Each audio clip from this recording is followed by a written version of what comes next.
Well, we were really fortunate to receive funding for two of our very important programs. First, the Doula Teen Parent Program was one of the recipients of United Way funding, and it's really United Way funding is really the primary ongoing source of funding that we have for that program, and then we also receive contributions from the community.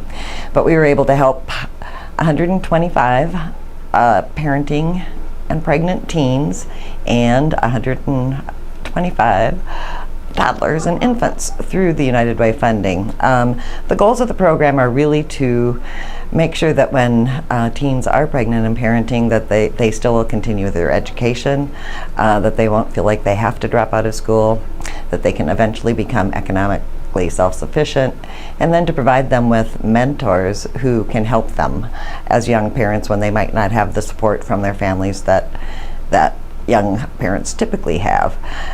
One of the exciting things that we've done in the last few years is to add a component for young dads. So although we still serve more young moms than dads, the dads component is growing. One of our real success stories this past year involved this 17-year-old high school senior who became pregnant, who was really concerned about being able to continue in the program, and who actually lived in a home where there was domestic violence, so she was also dealing with that issue. She received a doula mentor. She was able to stay in school.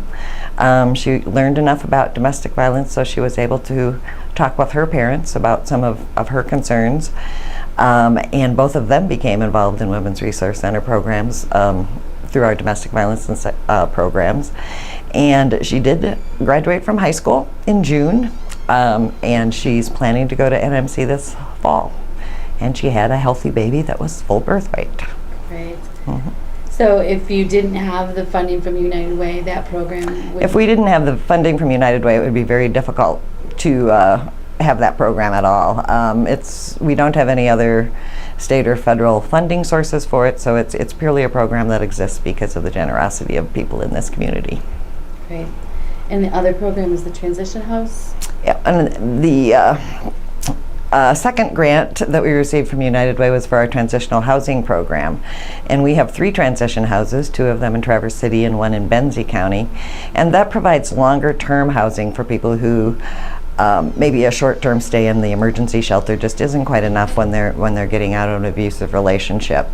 So that program, with the assistance of United Way funding, was able to provide housing for 20 domestic violence survivors and 38 children during the last year, and they can stay there for up to 2 years while they're getting back on their feet. Many times they don't stay that long, but that is an option. So generally speaking, they're there for maybe 9 to 12 months, somewhere in that neighborhood. One of the women that we were able to help this year actually came into our shelter when she was 8 months pregnant because of domestic violence, and she was able to get into Madeline's house here in Traverse City about a month later, and she delivered her baby the next day. Wow. So she was able to then have a place to be that was safe with her child right after the birth, and then she had an older child who'd been staying with her parents so that he could stay in the same school system, and he was then able to move into Madeline's house with her after a period of time.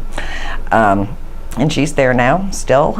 She's working. The kids are in a safe location. We've helped them find childcare. They've gotten clothing and other kinds of household needs from our thrift shop, and she also has plans to go back to school to get some further education, so she will eventually become economically self-sufficient. Great.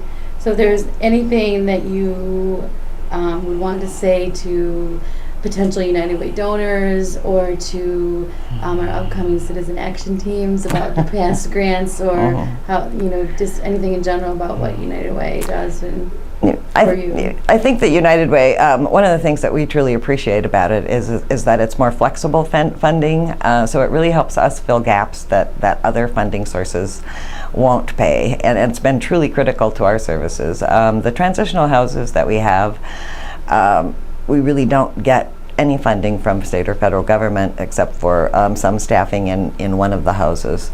And so pretty much we rely on funding from contributions from the community and primarily from United Way for the operations of those shelters.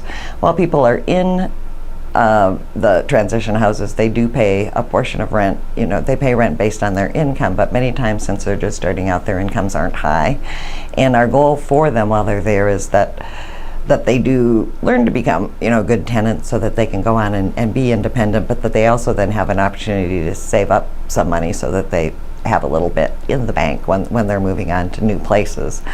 So United Way funding has really been critical for the programs have been funded at the Women's Resource Center the last several years.